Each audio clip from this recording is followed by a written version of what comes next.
তখন যে ঘটনা ঘটেছিল সেটা কংগ্রেসের ঘটনা ছিল। আমার খুব অবাক লাগছে, কংগ্রেসের লোক মারা গিয়েছিল, তৃণমূল কংগ্রেসের লোক মারা যায়নি, সে নেত্রী যেই থাক। একটা ঘটনায় যে দলে যে রাজনৈতিক দলের লোক মারা গিয়েছিল তারা শহীদ দিবস করছে না, করছে কে? যে ওই দলটাকে আর মানে না, ওই দলটার ক্ষতি সাধন করা যার লক্ষ্য, ওই দলকে প্রতি মুহূর্তে অপদস্থ করা যার লক্ষ্য, এখন ওখান থেকে বেরিয়ে এসে যে টিম গঠন করালো, সেই টিমের মালিক যিনি, তিনি এখন মুখ্যমন্ত্রী, তিনি মানছেন। 21শে জুলাইয়ের মঞ্চে কি ওই সিরাজুল হক মণ্ডল থাকবেন?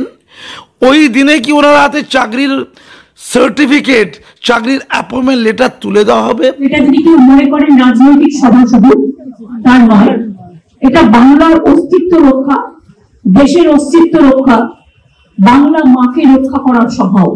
আচ্ছা, রক্ষা টোকা কি বলছেন? মানুষ মারা যাওয়া 13 জন, তো কত মানুষ কোথাও মারা গেলে, এই তো গত পঞ্চায়েত ইলেকশন গেল, গত পঞ্চায়েত ইলেকশনে 55 জন বাঙালি মারা গেছে, বাঙালি। আচ্ছা, এই মৃত্যুর মূল্য নেই?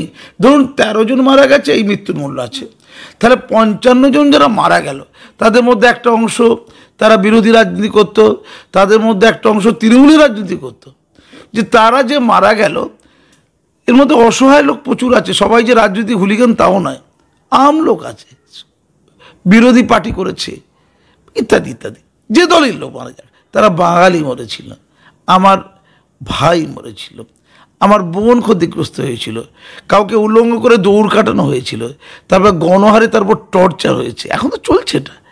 আচ্ছা, আপনি কোন মৃত্যুকে কী চোখে দেখবেন? ওই 13 জনের মৃত্যু যদি শহীদ হয়ে থাকে, তাহলে 55টা মৃত্যু এই কিছুদিন আগে যেটা হয়েছে, ওটা কি শহীদ নয়? আপনাকে একজন প্রাণে বাঁচিয়েছিল, যখন 21শে জুলাই 13 জন মারা গেছে, আপনার মাথায় যখন লাঠি পড়েছে আপনি রক্তাক্ত, আপনাকে আরও মারা হচ্ছিল। দীনেশ বাজপেয়ী ছিল অতিরিক্ত অ্যাডিশনাল কমিশনার পুলিশ কলকাতা, তার নির্দেশে উসকো মার দো একটা আওয়াজ উঠেছিল, উসকো মার দো, ঠিক হিন্দিতে। তখন আপনার এমন একটা পরিস্থিতি হয়েছিল, আমি যা জানতে পেরেছি খবরের কাগজ দেখে, এবং যারা তৎকালীন পুলিশ অফিসার তাদের সাথে আমার কথা হয়েছে, আমার বাড়িতে এসেছিলেন, তারা আলোচনা করেছেন, আমি জানবো করতে এত কিছু, তখনকার খবরের কাজ ঘেটে ঘুটেও দেখেছি, যে আপনাকে হয়তো প্রাণে বাঁচাতো না, আপনি নিজেও বলেছেন আপনাকে মেরে ফেলার চক্রান্ত ছিল, কারণ আপনাকে মেরে ফেলে লাইটটা চুকে যায়, টার্গেট তো আপনাকে মারা, আপনি তো বলেছেন নিজে, তো আপনাকে প্রাণে বাঁচিয়েছিল একজন ম্যাডাম, আপনাকে, হ্যাঁ, আপনার বহু বহু কাছের মানুষ, তারা আপনার দুধের গাই, তারা কে বলুন তো? মনে পড়ে ম্যাডাম? হ্যাঁ, আপনার মনে আছে, আপনি নিশ্চিত জানেন, তার নাম সিরাজুল হক মণ্ডল। হ্যাঁ, তিনি কনস্টেবল ছিলেন পুলিশের, একজন পুলিশ অফিসার, একজন পুলিশ অফিসার আপনার সময় নির্মল বাবু, তার সহযোগিতায় যখন আপনাকে মারার সিচুয়েশন হয়েছে, আপনার দিকে মৃত্যু পরোয়ানা তাক করে আছেন, তখন বন্দুক ধরেছিলেন উঁচিয়ে ওই সিরাজুল হক মণ্ডল। কার দিকে?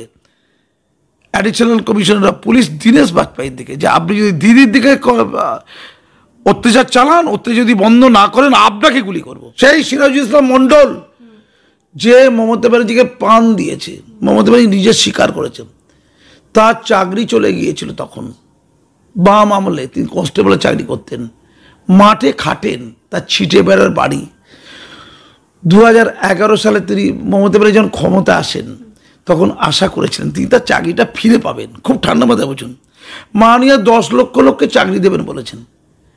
সিরাজুল হক মণ্ডল মমতার জীবনদাতা, মমতা নিজে জানেন, স্বীকার করেন, তিনি মিডিয়ার সামনে নিজে বলেছেন তার চাকরি চলে গেছে, তার চাকরি ফিরে যায়নি, ফিরে পায়নি।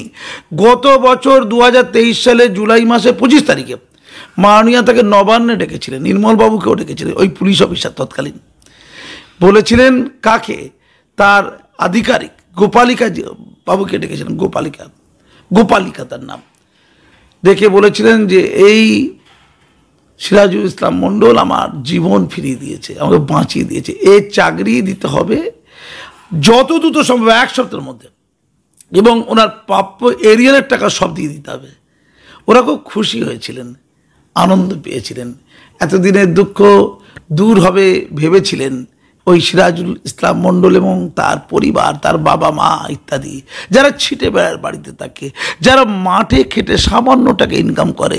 হ্যাঁ, পুলিশে তার পদোন্নতি হওয়ার কথা ছিল, তার চাকরি চলে গেল। মাননীয় ভালো কথা বলেছিলেন, আজ 2024 তিনি কাঁদছেন, তার চাকরি হয়নি, তিনি চাকরি পাননি, তিনি এখনো কাঁদছেন। মাননীয়া, আপনি ন্যায় দিচ্ছেন না। আপনার জন্য যা চাকরি চলে গেল 1993 সালে 21শে জুলাই যে বন্দুক ধরেছিল আপনাকে বাঁচাতে, হ্যাঁ, আপনার প্রিয় দুধেল গাইদেরই একজন সিরাজুল হক মণ্ডল, তার প্রতি আপনি ন্যায় করেছেন, তার চাকরিটিকে ফিরিয়ে দিয়েছেন, তার প্রাপ্য এরিয়ারের টাকা ফিরিয়ে দেবো বলে কথা দিয়েও আপনি কথা রেখেছেন। কেউ কথা রাখেনি, আপনিও রাখেননি। আপনি তার প্রতি দায়িত্বশীল হতে পারেননি, আপনি কার প্রতি দায়িত্বশীল হচ্ছেন? তারা তো মারা গেছে, তাদের পরিবার কি ন্যায় পেয়েছে? যে টিম তৈরি করা হয়েছিল তদন্ত করে তার শাস্তি দেওয়া অপরাধীদের, কজনের শাস্তি হয়েছে বলুন আপনি? ওই শাস্তি সুসম্পন্ন করা দরকার ছিল। বলুন, আচ্ছা, শহীদ দিবস যদি করলো, শহীদ তো কেউ করেছে, পুলিশ তো গুলি চালিয়েছে, তার জন্য কমিশন বসানো হয়েছিল। সুশান্ত চট্টোপাধ্যায় বিচারপতি, তার এজলাসে একটা কমিশন তৈরি করা হয়েছিল তার আগে তদন্ত করার জন্য। সেই তদন্তের রিপোর্ট তো থাকবে, সেই অনুযায়ী তো শাস্তি হবে। আমার কাছে যা খবর, যে পুলিশ অফিসাররা তখন সক্রিয় ছিল, পরবর্তীকালে মাননীয় ক্ষমতায় আসার পর তার বেশ ভালো ভালো জায়গায় আছে।